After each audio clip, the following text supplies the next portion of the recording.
نوجوان آج اگر بگڑا ہے، لڑکے بگڑے ہیں، لڑکیاں بگڑی ہیں، تو سوال یہ ہے کہ آپ کیا کر رہے تھے؟ آپ کی ذمہ داری کیا تھی؟ آپ نے کہا ہے میری بیٹی فاطمہ میں تمہیں غلام نہیں دے سکتا، میں تمہیں نوکر نہیں دے سکتا، لیکن ہاں میں تم کو اس سے بہتر ایک چیز بتا دیتا ہوں، اذا اویتما الی فراشکما فسبحا ثلاثا وثلاثین وکبرا ثلاثا وثلاثین واحمدا ثلاثا وثلاثین، جب تم بستر پہ سونے جایا کرو تو 33 بار سبحان اللہ پڑھ لیا کرو، 33 بار الحمدللہ پڑھ لیا کرو، اور 34 بار تم اللہ اکبر پڑھ لیا کرو، فذالکما خیر لکما من خادم، تمہیں کسی نوکر کی ضرورت نہیں پڑے گی، تمہارے بدن کی ساری تھکان دور ہو جائے گی، تم یہ تسبیح پڑھ کے بستر پہ سو جانا۔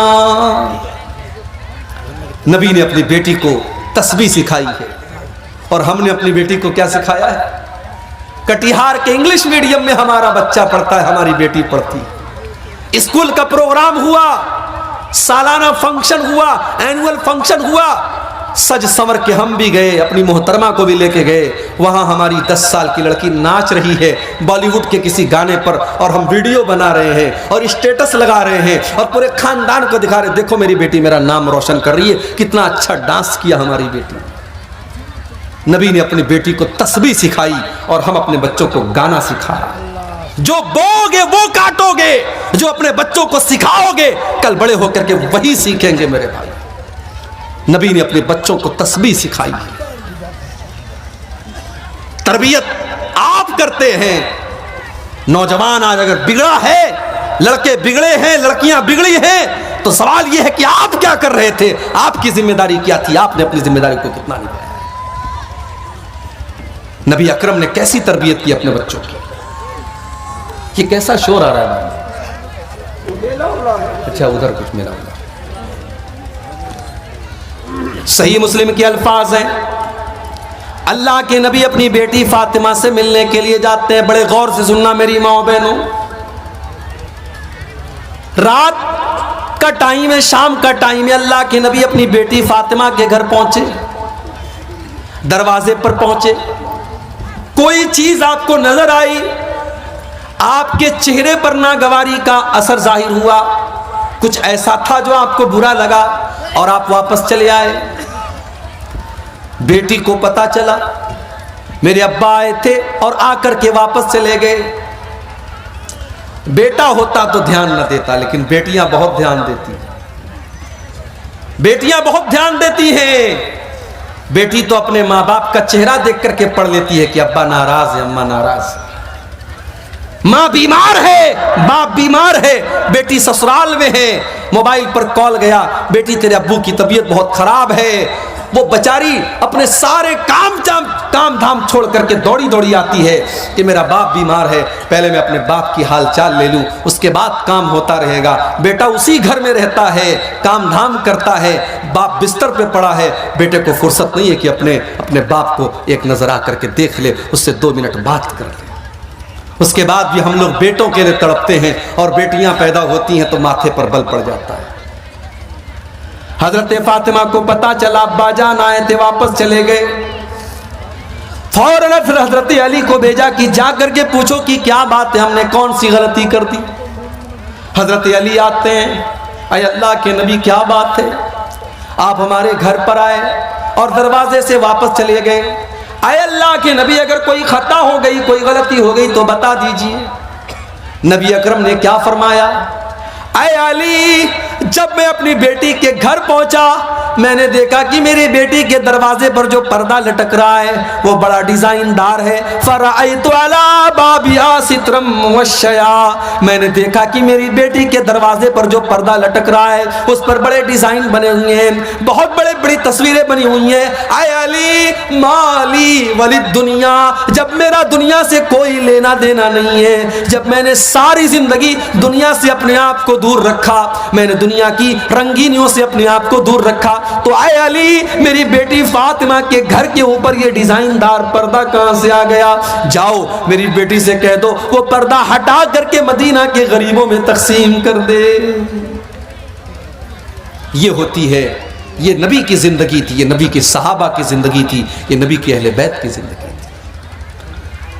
اللہ نے فرمایا الہاکم التکاثر، یہ مال و دولت کی چکا چوند نے تم کو اللہ سے دور کر دیا ہے. یہ مال مال کرتے ہو، یہ مال کتنے دن تمہارے کام آئے گا؟ اللہ کے نبی فرماتے ہیں، اللہ تعالیٰ کہتا ہے یقول ابن آدم مالی مالی، آدم کا بیٹا کہتا ہے ہائے میرا مال، ہائے میرا مال. وما مالک الا ما اکلت فافنیت وما لبست فابلیت وما تصدقت فامضیت.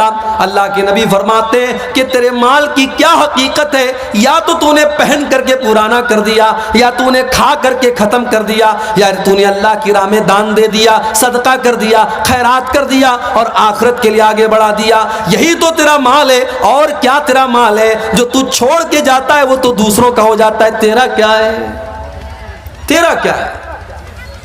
ساری زندگی جو جس مکان کو بناتے ہیں آپ، حرام کمائی سے جس مکان کو بناتے ہیں، ایک دن آتا ہے آپ مر جاتے ہیں اور آپ کے بچے اس مکان میں جس کو آپ نے کھڑے ہو کر کے بنوایا ہے، اس مکان میں آپ کے بچے آپ کی لاش کو 24 گھنٹے رکھنے کے لیے تیار ہیں.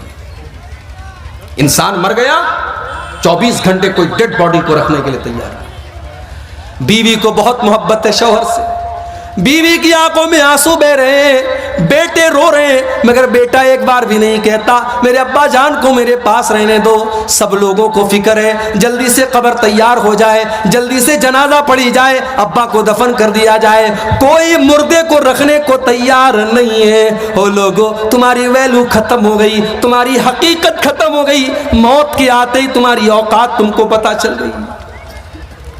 اسی لیے اللہ کہتا ہے الہاکم التکاثر حتی زرتم المقابر. جب تم قبرستان پہنچو گے تب تمہیں پتہ چلے گا دنیا کی حقیقت کیا ہے. قبرستان تو پہنچو گے نا ایک دن.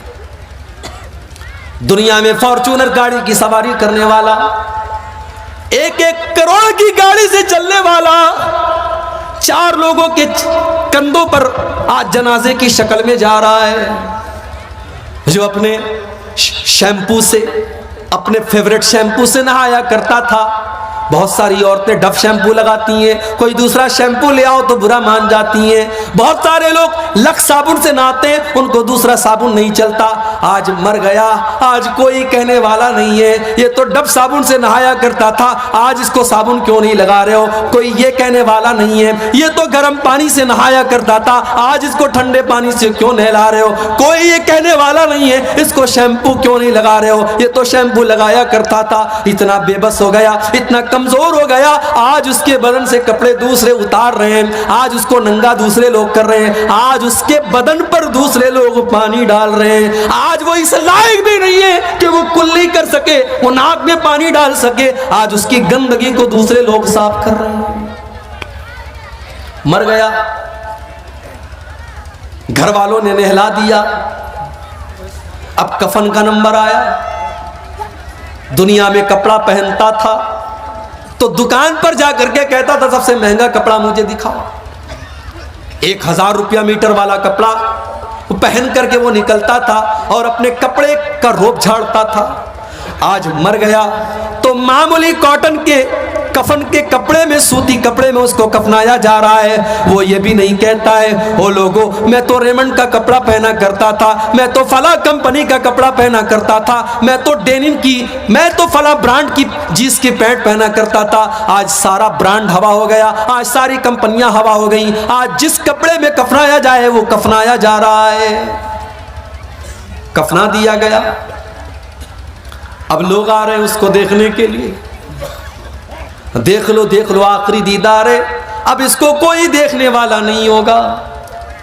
آخری دیدار ہے، دیکھ لو. اب یہ منو مٹی نیچے چلا جائے گا، اب اس کو قبر میں ڈال دیا جائے گا. پھر تم دیکھنا بھی چاہو گے تو فوٹو کے اندر دیکھ سکتے ہو، موبائل کے اندر دیکھ سکتے ہو، تم ریئل میں دوبارہ اس کو نہیں دیکھ سکتے. کفنا دیا گیا، جنازہ تیار کر دیا گیا. 4 لوگوں نے چارپائی کو اٹھایا، قبرستان لے کے جانے لگے. قبرستان لے کر کے پہنچے، امام صاحب نے کھڑے ہو کر کے جنازے کی نماز پڑھائی. جنازے کی نماز میں امام صاحب نے سورہ فاتحہ پڑھی، درود شریف پڑھا. جنازہ کی دعائیں پڑھی، مردے کی مغفرت کی دعا کی، چوتھی تکبیر کے بعد سلام پھیرا، قبر تیار ہو چکی ہے، قبر کے پاس لایا گیا، قبر میں اتارا گیا، مٹی دے دی گئی، سارے لوگوں نے مٹی دے کر کے اپنے ہاتھ جھاڑ لیے اور ہاتھ کے ساتھ ساتھ اپنا پلہ بھی جھاڑ لیا۔ یہ بتا دیا، بیٹے نے اپنے باپ کو مٹی دے کر کے یہ بتا دیا، ابا جان میں آپ کا بیٹا ہوں، آپ نے مجھے پڑھایا لکھایا، میرے لیے زمین جائیداد بنائی، میرے لیے کیا کیا کیا، مگر آج اس قبر کے اندر میں آپ کے کام آنے والا نہیں ہوں۔ اس قبر کے اندر جب منکر نکیر آپ سے سوال کریں گے تو ابا جان میں آپ کے کوئی کام نہیں آؤں گا۔ بیوی، جس بیوی کے زیورات کے لیے اس نے سود اور بیاج کا دھندا بھی کیا تھا، اس نے حرام کاروبار بھی کیا تھا اور اپنی بیوی کے کان اور ناک اور ہاتھوں کو زیورات سے بھر دیا تھا، آج وہ بیوی بیٹھ کر کے رو رہی ہے اور ایک بار بھی اپنے شوہر سے یہ نہیں کہہ رہی ہے کہ میں آپ کی قبر میں آپ کی مدد کرنے آؤں گی۔ وہ آنسو تو بہا رہی ہے مگر آپ کی قبر میں آپ کے کوئی کام نہیں آ رہی ہے۔ ہو لوگو، اگر انسان صرف اپنی موت کے اوپر غور کرے اسے سمجھ میں آ جائے گا یہ دنیا کتنی بے وفا ہے۔ وَمَا الْحَيَاةُ الدُّنْيَا إِلَّا مَتَاعُ الْغُرُورِ، یہ دنیا تو بے وفا ہے، یہ دنیا تو دھوکے کا سامان ہے۔ اس دنیا کو کوئی مطلب نہیں کہ آپ کی آرزو کیا تھی، آپ کے سپنے کیا تھے۔ آج کل تو جوان موتیں ہو رہی ہیں، پہلے یہ تھا کہ صاحب آدمی 60 سال کا ہوا، 70 سال کا ہوا تب موت ہوتی تھی، اب تو موت تو ہمیشہ اپنے ٹائم پر ہی آتی ہے۔ ہم کو لگتا ہے کہ 60 سال میں آدمی مر گیا، 50 سال کی عمر میں آدمی مر گیا، موت تو اپنے ٹائم پر آئی ہے۔ اس وقت جوان موتیں بہت ہو رہی ہیں، کسی کو کینسر ہو گیا، کسی کو ڈینگو ہو گیا، کوئی ایکسیڈنٹ میں مر گیا۔ الہ آباد کی سرزمین ہمارے یو پی کے اندر ہے، ڈاکٹر محسن نام کا ایک نوجوان لڑکا، ہٹا کٹا خوبصورت لڑکا، 1 سال پہلے مجھے جلسے میں ملتا ہے، میں منع کرتا ہوں پھر بھی میرے ساتھ سیلفی لیتا ہے، اپنا موبائل نمبر مجھے دیتا ہے، مجھ سے کانٹیکٹ میں رہتا ہے، قوم کی خدمت کرنے کا جذبہ بھی اس کے اندر ہے۔ 1 سال کا پیریڈ بھی نہیں گزرا، فیس بک کے اوپر پوسٹ آتی ہے ڈاکٹر محسن کی، مجھے ڈینگو ہو گیا ہے، میرے حق میں دعا کریں۔ 3 دن کے بعد میسج آتا ہے ڈاکٹر محسن کا انتقال ہو گیا، اس کی مغفرت کی دعا کریں۔ ڈاکٹر محسن نے کیا سوچا ہوگا میں اس جوانی کی عالم میں، جبکہ ابھی تو میری شادی بھی نہیں ہوئی، میرے ماں باپ نے میری شادی کا سپنا دیکھا تھا، میرا رشتہ طے ہوا تھا، میں کسی کا داماد بننے والا تھا، کیا ڈاکٹر محسن نے یہ سوچا تھا کہ آج میں موت کے گھاٹ اتر جاؤں گا اور شادی کا دن بھی میں نہیں دیکھ پاؤں گا، میں دنیا سے اسی حال میں چلا جاؤں گا۔ میرے نوجوان ساتھیوں، یہ موت آپ سے پوچھ کر کے تو نہیں آئے گی، اس موت کو اس سے کوئی مطلب نہیں کہ آپ کے کون کون سے سپنے ہیں اور آپ کے کون کون سے ارادے ہیں، یہ موت آئے گی اور آپ کو آپ کے اپنوں سے جدا کر دے گی۔ ہمارے بڑے اچھے دوست تھے مولانا عبد الرحمن ساجد سلفی، اتر پردیش کے سدھارتھ نگر کے رہنے والے، ممبئی میں مسجد کے امام ہیں، تقریر کرنے کے لیے پونا جاتے ہیں، رات میں تقریر کر کے واپس لوٹ رہے ہیں، ٹیکسی کے اوپر سوار ہیں، ایکسیڈنٹ ہو جاتا ہے، انتقال ہو جاتا ہے، خوبصورت چہرہ لہو لہان ہو جاتا ہے، جو دیکھتا ہے اس کی آنکھوں میں آنسو آ جاتے ہیں۔ لیکن میرے پیارے بھائیوں، موت کو کوئی ترس نہیں آتا، موت کو کوئی رحم نہیں آتا، موت کا فرشتہ اس سے کوئی مطلب نہیں کہ آپ کا 1.5 سال کا بچہ آپ کا انتظار کر رہا ہے، ابھی آپ کی نئی شادی ہوئی ہے، ابھی آپ کی جوان بیوہ آپ کا انتظار کر رہی ہوگی، آپ کے ماں باپ آپ کا انتظار کر رہے ہیں، ابھی تو آپ نے مکان بھی نہیں بنایا، ابھی تو آپ نے زندگی میں بہت سارے سپنے پورے نہیں کیے، موت آئے گی اور آپ کے سارے سپنوں کو چکناچور کر دے گی۔ الہاکم التکاثر حتی زرتم المقابر، میرے بندو تم کتنا بھاگو گے تم اللہ سے بھاگ کر کے کہاں جاؤ گے؟ حتی زرتم المقابر، ایک دن تو تم کو قبرستان آنا ہے۔ ہم تو اتنے بے رحم ہو گئے، ہم تو قبرستان میں بھی بیٹھ کر کے موبائل پر گرل فرینڈ سے باتیں کر رہے ہیں، ہم تو اتنے بے رحم ہو گئے کہ قبرستان پر بیٹھ کر کے غیبت اور چغلی ہو رہی ہے، اور قبرستان پہ بیٹھ کر کے جوا کھیلا جا رہا ہے، اور قبرستان میں بیٹھ کر کے شراب پی جا رہی ہے، ہمیں تو قبرستان میں بھی موت یاد نہیں آتی۔ او لوگو، میرے نبی کو تو قبر کو دیکھ کر کے موت یاد آ جاتی تھی۔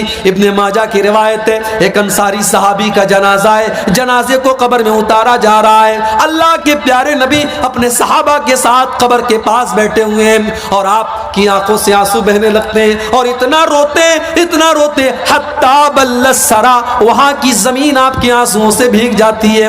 اس کے بعد آپ قبر کی طرف اشارہ کر کے کہتے ہیں لمثل ھذا فاعدوا یا اخوانی، اے میرے صحابہ اس قبر کی تیاری کرو، یہاں تم کو آنا ہے۔ او لوگو، ہم تو اتنے کٹھور دل ہو گئے، ہم کو تو قبر دیکھ کر کے بھی موت یاد نہیں آتی۔ حتی زرتم المقابر، قبرستان تو تم کو جانا ہے۔ انسان بہت ترقی کر گیا، بڑے بڑے ہاسپٹل کھل گئے، کٹیہار میں، کشن گنج میں، دلی میں، ممبئی میں، مگر آج بھی ڈاکٹر کے پاس موت کا کوئی علاج نہیں ہے۔ ایک ٹائم ایسا آتا ہے ڈاکٹر کہتا ہے صاحب مریض کو لے جاؤ، اب اس کو دوا کی نہیں، اس کو دعا کی ضرورت ہے۔ ایک ایسا ٹائم آتا ہے ڈاکٹر بھی اپنے، پولیس والا بھی اپنے سر کی ٹوپی اتار دیتا ہے، اور ڈاکٹر بھی اپنے سر کا رومال کھول دیتا ہے اور کہتا ہے اب ان کے پاس میرے پاس ان کا کوئی علاج نہیں، ان کی موت کا ٹائم آ چکا ہے۔